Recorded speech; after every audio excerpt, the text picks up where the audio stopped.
तो प्यारे बच्चों, महक क्लासेज में एक बार फिर से आप सभी बच्चों का स्वागत है। तो बच्चों, आज अपन बात करेंगे क्लास 11th के हिंदी साहित्य के पेपर के आंसर की के बारे में। ठीक है, यहाँ पे आपको फुल सॉल्यूशन मिलने वाला है। तो चलो पेपर की शुरुआत करते हैं।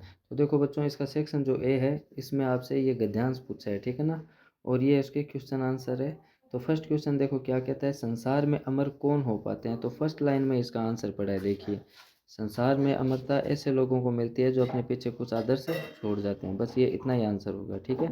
तो मैं इन सभी क्वेश्चंस के आंसर आपको एक पीडीएफ में मतलब प्रोवाइड करवा रहा हूँ बच्चों। देखो यहाँ पे आपको लास्ट में मिल जाएगा, आप देखना। ये देखो, ये रहे। तो ये सारे क्वेश्चंस के आंसर यहाँ पे पड़े हैं। तो सेकंड देखो, अमरता पाने वाले का जन्म कैसे परिवार में होता है। तो अमरता पाने वाले लोगों का जन्म अक्सर मध्यम वर्ग के घरों में या गरीब परिवारों में होता है। वे संपन्न परिवारों में बहुत कम पैदा होते हैं, ठीक है। तो ये सारे क्वेश्चन बच्चों देखो एक पीडीएफ के रूप में यहाँ पे पड़े हैं, तो आप इनका मिलान ज़रूर कर लेना, ठीक है। फिर जो आगे वाले क्वेश्चन है, जो दूसरा है मतलब इसका एक गद्यांश वाला, आप और देख लो कि शीर्षक इसका क्या होगा, सादा जीवन उच्च विचार या फिर चरित्र और सादगी का महत्व। इन दोनों में से अगर आपने कोई भी लिखा तो दोनों ही सही है, ठीक है।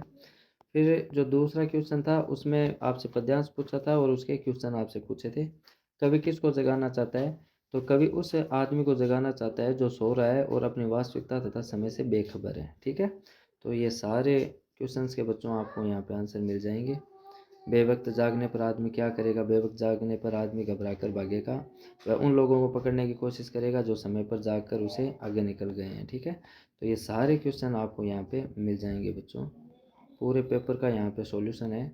टोटल प्रश्न जितने भी हैं सारों के आंसर यहाँ पे मौजूद हैं। जैसे 6 नंबर ये क्या कह रहा है, भाई सूरज जरा इस आदमी को जगाओ, भाई पवन जरा इस आदमी को हिलाओ। में कौन सा अलंकार है।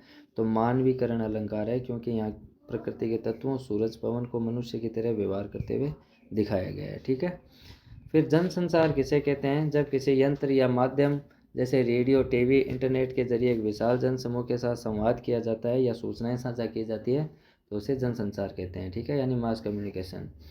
फिर जनसंचार के आपको माध्यमों को नाम लिखने थे। तो जनसंचार के माध्यम ये है समाचार पत्र पत्रिकाएं, रेडियो टेलीविज़न, इंटरनेट, सिनेमा, ठीक है।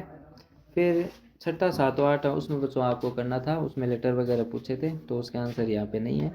फिर जो नवा क्वेश्चन है व्यवहारिक व्याकरण है, ये रस के अंगों की संख्या आपको बतानी थी। तो ऑप्शन नंबर से है इसमें 4, विभाव, अनुभव व विचारी भाव और स्थायी भाव, ठीक है। चौपाई छंद में प्रत्येक चरण में कितनी मात्राएं होती है। तो 16 मात्राएं होते हैं। चौपाई में कुल 4 चरण होते हैं, तो ब इसका आंसर हो जाता है, ठीक है। फिर रिक्त स्थानों की आपको पूर्ति करनी थी। वीर रस का स्थायी भाव उत्साह है, ठीक है। रस को साहित्य के आचार्यों ने काव्य की क्या माना है, आत्मा माना है। श्रृंगार रस के कितने पक्ष हैं, 2 पक्ष है, संयोग, श्रृंगार और वियोग, ठीक है। और छंद विधान में 3 वर्णों का समूह क्या कहलाता है, गण कहलाता है। फिर कानन कठिन भयंकर भारी पंक्ति में कौन सा मतलब है, अनुप्रास अलंकार है, ठीक है। फिर जहाँ उपमेय और उपमान में एक रूपता दिखे, दोनों में अभेद स्थापित हो, वहाँ रूपक अलंकार होता है, ठीक है। फिर जो 11वां है, दोहा छंद की परिभाषा आपसे पूछी थी।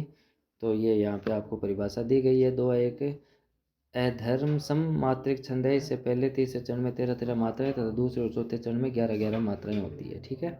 उदाहरण भी इसमें आपको दिया है, ठीक है। फिर जो 12वां इसमें आपको व्याख्या करनी थी, तो ये यहाँ पे व्याख्या बच्चों आपको दी गई है।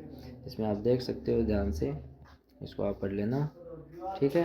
फिर आते हैं आपके बहुविकल्पीय प्रश्न, ठीक है ना। तो ये यहाँ पे आंसर दिए हुए 15वें के फर्स्ट में बै करना था, ठीक है ना। अमीना हमीद की दादी अम्मा का नाम था। फिर 15वें के सेकंड में सावित्री बनना था, जो ए ऑप्शन में दे रखा है, ज्योतिबा फुले की पत्नी, ठीक है।